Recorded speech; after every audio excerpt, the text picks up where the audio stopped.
Grab that, again, stay to the right at all times. So if you're thinking on anything during the course or whatever, it's always, if you're wondering where you should be, always think stay to the right, you're going to be fine. When you're coming out, once you've grabbed your bike, go to the right, come out here, onto the right, and the bike mount area is going to be right in here. This will be coned off so that you can come out and make a left-hand turn so that you're starting your bike, and this is a little bit of an uphill, so you're not, originally they were going to do it here because it's, but you're right on the hill this way, then you're starting here and you have a little chance to get a little bit of momentum before you start up this little hill. You come up the hill to the start of Wheelie Avenue. Now before I go, any more questions on the start? Go ahead. How many waves are there? I think there's 4 or 5. He's got maybe over 100, maybe. But literally, he's going to tell you which number. And the other thing I didn't tell you is, at the end of every wave, there's going to be a 2-minute break to allow them to change starters, because if the person's calling 700 names or whatever, it might be a little bit of a problem. So just don't be aware. It also allows the pool area to clear out a little bit, just in case there's any traffic jams. Remember, it's every 5 seconds. But as long as you have a full lane, so as long as people stay to the right, you're always going to be able to pass somebody. You're always going to not have to worry about, when you had people going up and down, you had to worry about bumping into somebody in a bad way, rather than in this way. If you bump into somebody, it's not, it's going to cause you to slow down, but not cause you to stop. Okay? Anything else? Okay. We'll go to, I think the bike course is the next one. Okay. Bike route. It's 3 loops of a 4-mile course. Remember that. Every time, there's always somebody who doesn't do the full 3 loops, or if they're not paying attention, they might do 4 loops. So a good way to try and do that is, some people you can count. Some people just know. Another way would be is if you have an idea of how long it takes you normally to do a 4-mile bike ride or so. If you've lost track of what you do, take a look at your watch. If you know that you've got out of the pool, in 8 minutes or 6 minutes or however long it was, and you got up here and then you come around here, and your bike time is a certain amount, just mentally calculate what it might be, what your time might be when you get off the bike after 3 loops. And if you've gone around it a second time and you think that you're ready to pull in, take a look at your watch, and if you're way short, then you probably need to go around again. Or if you're way over, you probably have gone 4 loops. That's one of the ways that we can tell that somebody has shorted the course, is generally if you have a really slow swim time and a really slow run, and you got a fantastic bike speed, we generally know that you've only done 2, and that's the way to get disqualified. So you don't want to get disqualified. Another thing is, remember to stay to the right at all times. It's illegal to pass on the right from the bike. That will result in a penalty. If you go out into the lane, the traffic lanes, this road is open, but you're coned off. If you go outside the cones, that also is a penalty. If you draft, that is also a time penalty. So there's no, unless you really feel that you can make up to 2 minutes by doing one of these things, that it's worth that to you, then go ahead and do it and get that penalty. But the other problem is that it is a safety violation and everything, and we don't want, it's at your own risk. When you get out here up to Reston Parkway, you're going to make that right. You're going to come down.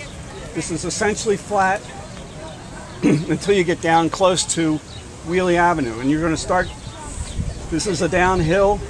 You're going to carry a lot of speed down to this corner.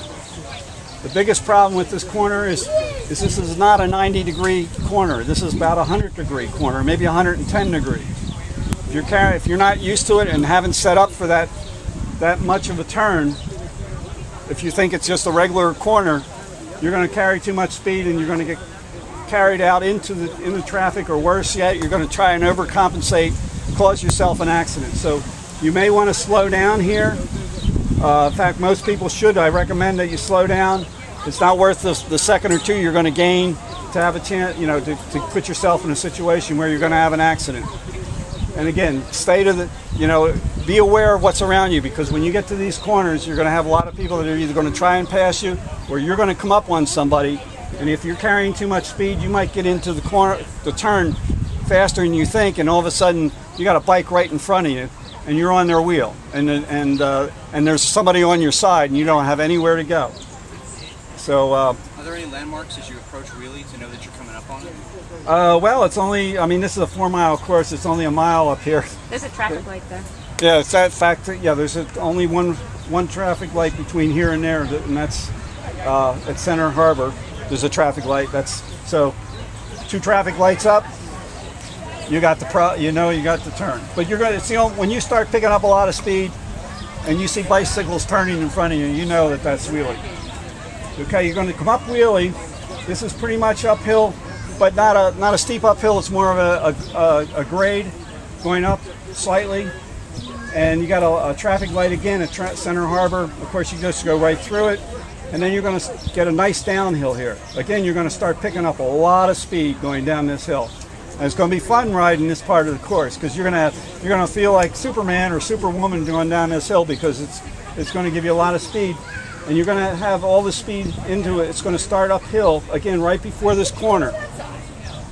The thing about this is that you're going to have so much speed that you're not going to lose hardly anything going up this little hill.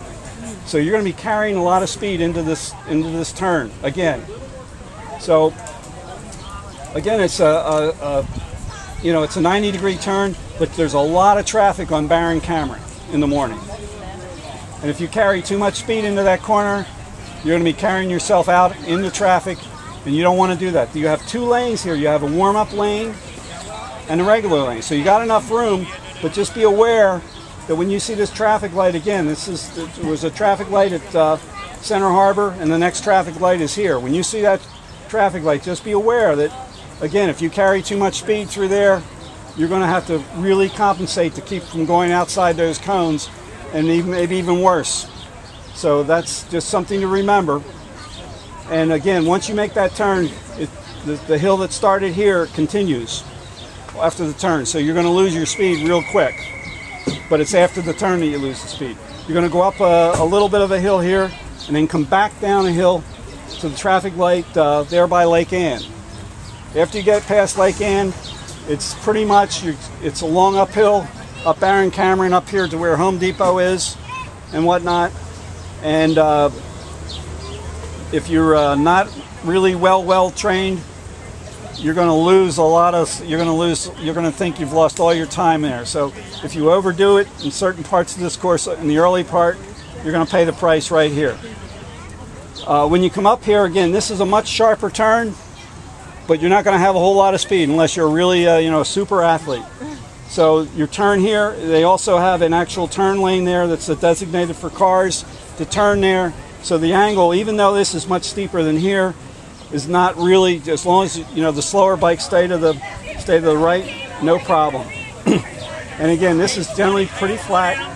And when you stay to the right, except when you get near here, be aware that there's more bicycles coming into this road at this point. This should be coned off for the bicyclists. Again, stay to the right, except follow the cones so that you're not coned out. 3 loops. On the 3rd loop, it's a right-hand turn in, back in. Remember, stay to the right, be aware of your surroundings, because at any one time, it only takes a second for an bike accident to happen. It takes a lot longer for that to recover. It's not just a race sometimes. If you injure yourself, you're going to be paying the price for weeks or months. You're only ever an instant away from an accident on a bike if you're not paying attention. So that's just something to just remember. There's no race that's ever worth 3 weeks of wearing a cast on an arm.